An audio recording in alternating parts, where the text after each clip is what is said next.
Olá pessoal, tudo bem? Eu sou o professor Marcelo e a nossa aula de hoje é teste dos dois caminhos. Pessoal, vamos começar nossa aula de hoje falando de duas definições muito importantes dentro do assunto teste dos dois caminhos. A primeira definição diz o seguinte: dizemos que um ponto P0 é um ponto de acumulação de um conjunto S de pontos em Rn se toda a bola aberta de centro P0 e raio delta contiver uma infinidade de pontos de S. Já a definição 2 diz o seguinte: seja f uma função definida em um conjunto de pontos S em R2 e seja x0 e y0 um ponto de acumulação de S. Então, o limite de f de x, y, quando x, y tende a x0 e y0 em S é L, o que escrevemos na forma, né? Limite de uma função f de x, y, quando x, y tende a x0 e y0 é igual a L, se para todo epsilon maior do que zero, por menor que seja, existe um delta maior do que zero, tal que a distância entre esses dois pontos é maior do que zero e menor do que delta. Então, o módulo de f de x, y menos L é menor do que epsilon e x, y está em S.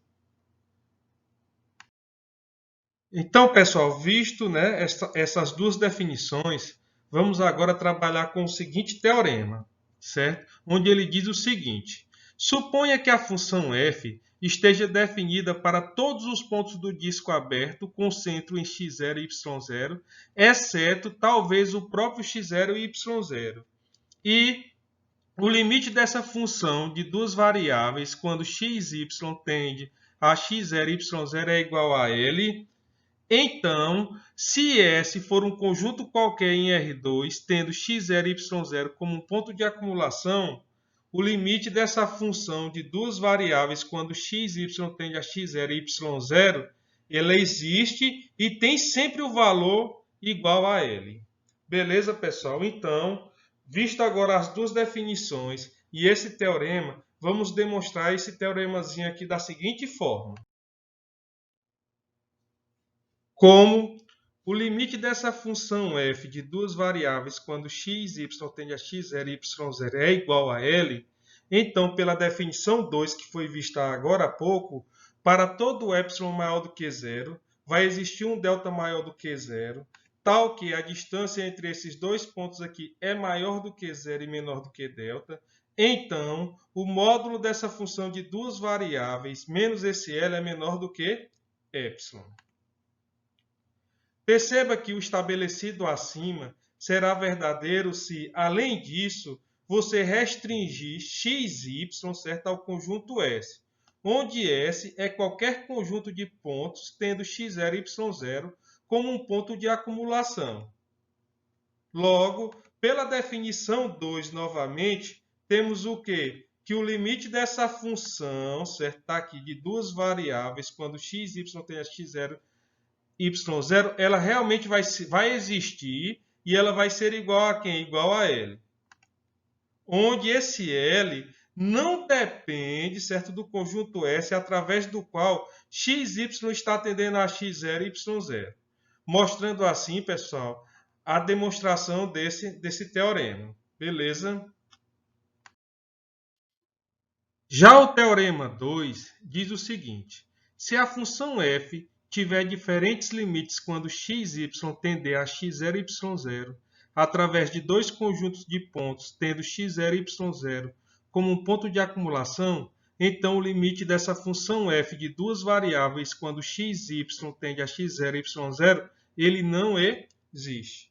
Então perceba o que é que temos de hipótese. Temos diferentes limites quando x e y tendem a x0 e y0 através de dois conjuntos de pontos, tendo x0 e y0 como ponto de acumulação. E você quer demonstrar o quê? Você quer demonstrar que o limite dessa função f, quando x e y tende a x0 e y0, ele não existe. Então, a demonstração temos o seguinte: sejam S1, S2 dois conjuntos distintos de pontos em R2, tendo x0 e y0 como um ponto de acumulação. E sejam o limite dessa função f de duas variáveis quando x, y tende a x0, y0 igual a L1, e o limite dessa função f, certo, quando x, y tende a x0, y0 igual a L2. Suponha agora, você vai supor o seguinte, suponha, certo, que esse limite aqui exista. Se ele existe, pelo teorema, certo, 1, esse que acabamos de estudar, L1 tem que ser igual a L2. Mas perceba, certo, por hipótese, que L1 é diferente de quem? De L2. Assim, temos o quê? Uma contradição. Dessa forma, podemos dizer o que com isso? Que o limite dessa função f de duas variáveis, quando x, y tende a x0 e y0, ele não existe. Então, pessoal, usando esse teorema agora, podemos mostrar que certos limites de funções de duas variáveis não existem. Para isso, tomamos conjuntos particulares convenientes, dados, por exemplo, por pontos de curvas que passam em x0 e y0. Nesse caso, o limite se transforma no limite de uma função de uma variável, como mostram as situações seguintes. A primeira situação, pessoal, diz o seguinte: se D1 é o conjunto dos pontos do eixo dos x, o limite de f de xy quando xy se aproxima de 0, 0 através de pontos de D1 é dado por limite dessa função f de duas variáveis, certo? X tendendo a x0 e y igual a 0, vai ser igual ao limite de f de x0 quando x tende a 0. Então, perceba, certo, que você transforma essa função f de duas variáveis em uma função f de uma variável. Ok, pessoal? Tranquilo? A outra situação diz o seguinte: se D2 é o conjunto dos pontos da reta y igual a 2x, lembrando que esse valorzinho aqui pode ser mx, tomar como uma variável também, certo? Uma constante, desculpa. Ok? O limite de f de xy quando xy tende a 0, 0, através de pontos de D2 é dado por limite dessa função de duas variáveis quando x tende a 0, tomando y igual a 2x, então isso aqui vai ser igual ao limite de uma função f de uma só variável, quando x tende a 0.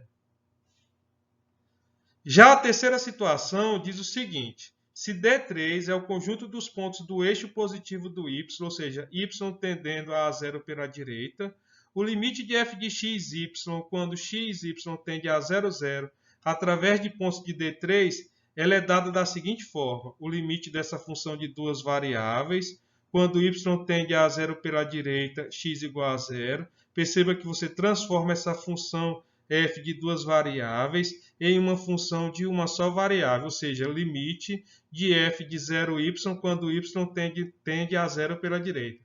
Então, pessoal, aqui temos algumas situações, ok? Exemplos, pessoal. Então, visto as situações agora há pouco, certo? Agora podemos verificar se os limites existem. Então, temos aí a letra A, que é uma função de duas variáveis, onde ela é igual a x que multiplica y sobre x ao quadrado mais y ao quadrado.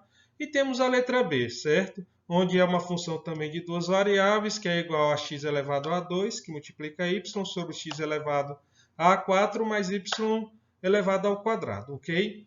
Nesse caso aqui, vamos resolver a letra A e vamos deixar a letra B como exercício.